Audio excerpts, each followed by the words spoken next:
Okay ပါဒီတခါတော့ကျွန်တော်တို့ဘယ်900တဲ့နဲ့ထိုင်းရင်မောင်းလိုက်စဉ်ရအောင်လုပ်ကြမယ်ဖြစ်ပါတယ်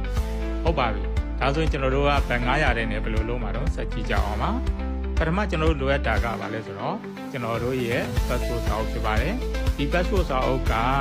ကျွန်တော်တို့အလဲဗီဇာနဲ့လာပြီးဖြစ်စီတခြားဗီဇာတစ်ခုနဲ့နေပြီးဖြစ်စီအဲ့ဒါရပါတယ်ဒါပေမဲ့သူ့ရဲ့သက်တမ်းတော့သတ်မှတ်ထားတဲ့သက်တမ်းကျန်နေဖို့လိုပါတယ်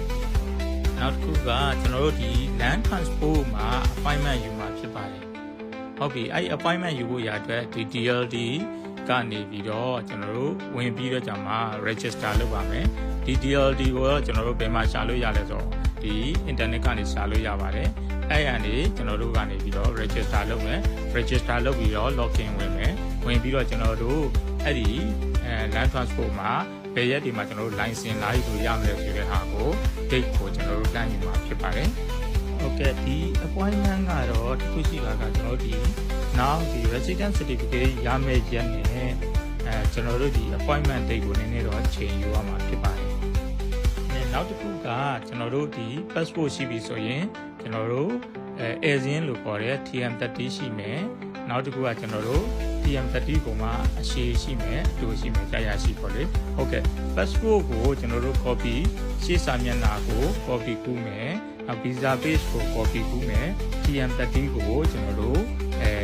ယူသွားမယ်နောက်တစ်ခါကကျွန်တော်တို့ဒီဓာတ်ပုံပေါ့ဓာတ်ပုံက passport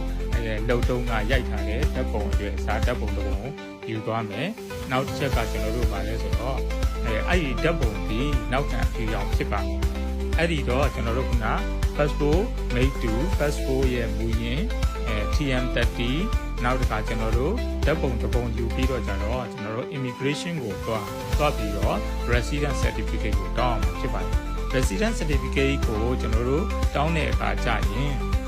ကျွန်တော်တို့အမြန်တောင်းလို့ရတယ်လို့ရှိတယ်လို့ကျွန်တော်တို့ဒီပုံမှန်တောင်းတာရှိတယ်ပုံမှန်ကတော့ကျွန်တော်တို့နှစ်ပတ်ကြာပါတယ်အဲ့ဒါကိုတော့ကျွန်တော်တို့လက်60ပေးရပါတယ်